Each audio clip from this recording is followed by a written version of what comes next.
Clark Kent has found himself in the crosshairs of the deadly government agent Bloodsport. How will he ever hope to survive and protect his new friend Amazo? Well, let's hop into the pages of My Adventures with Superman issue number 3 and find out what happens next together, shall we? So then, picking up directly from where the last issue left off, Clark had been arrested by Agent Dubois after attempting to break into the Simonson military base to liberate Amazo. Right off the bat, this issue comes offering some true comedy gold, every bit as funny as something you would see on the actual Adult Swim show. You see, Bloodsport thinks he's finally cracked this case. That there simply must be a reason that Clark Kent mild-mannered journalist would break into a secret military testing lab, that it must have something to do with the fact that he's good friends with Lois Lane and Jimmy Olsen, who themselves are already known to the government to be associates of the mysterious Superman. But why is it that Clark and Superman are never in the same room? Well, isn't it obvious? Superman must not actually like Clark all that much, and so Clark is going above and beyond to try and get Superman to agree to a story, even if it meant liberating Amazo. This wrong-headed revelation is so hilarious to Clark, he has to do everything in his amazing power to not laugh in Bloodsport's face. Again, how could one man be oh so close and yet oh so far? Like I said, absolute comedy gold.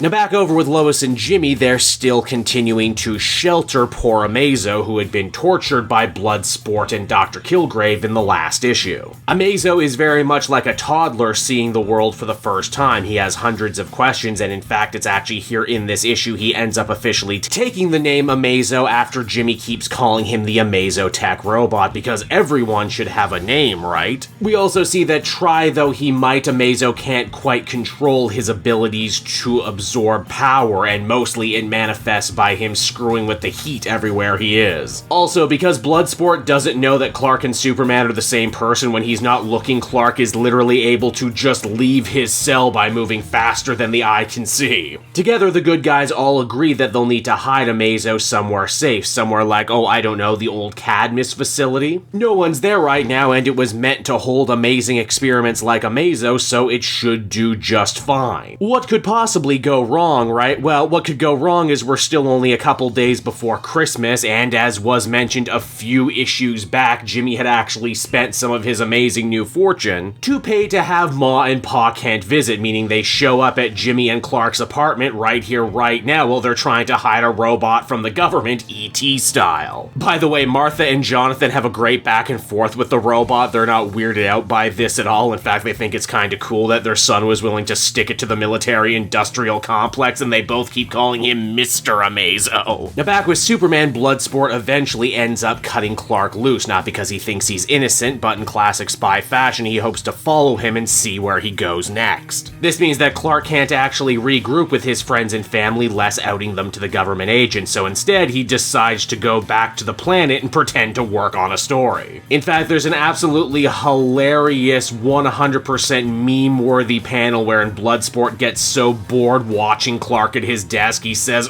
I'm not just gonna sit here and watch a man struggle with writer's block all day. Lock down the entire city. Which is of course bad for Lois and Jimmy, who are currently trying to get Amazo out of Metropolis with the help of Ma and Pa's car. This means when they're about to get caught and their lives are in danger, Superman has no choice but to suit up and get involved. In classic Superman fashion, before a fight breaks out, Superman tries to appeal to Bloodsport's better angel, saying that Amazo is alive, it feels it's a person, and that him and Dr. Kilgrave should be ashamed of themselves for torturing Amazo. Bloodsport, of course, fires back by saying Amazo is no better than a gun, a tool to be used and pointed, and that if it does feel and if it does have emotions, well, that's the fault of the aliens that built it. All of this extra pressure is no good for Amazo too, as it ends up freaking out, clearly suffering from some manner of PTSD, not wanting to go back to the lab again. And you guessed it, when Amazo's mad, he ends up absorbing more power from the world around him. Ma and Pa's car ends up going over the bridge, and Superman just narrowly manages to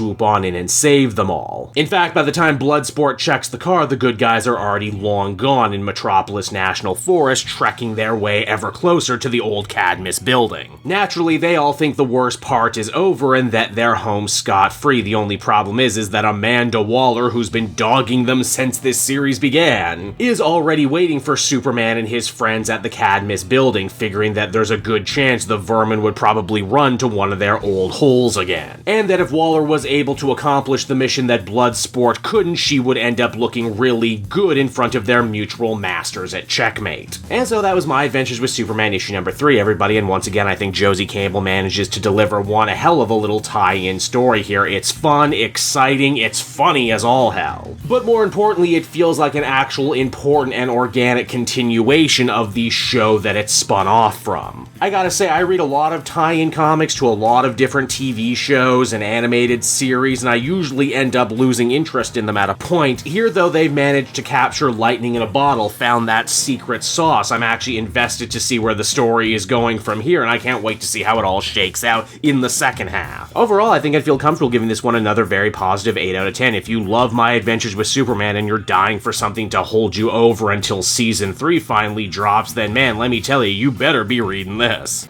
Hey there everyone, it's your old pal Cape Joel again, thanking you so much for watching to the end of the video. I hope you enjoyed it, and if you did, why not check out my Amazon link down in the description. Yes, that's right, the Cape Joel channel officially has its own Amazon storefront now. You can pick up a comic or anything else for that matter, and if you did, you'd really be helping me in the channel. So with that out of the way everyone, I will see you again next time. Bye-bye.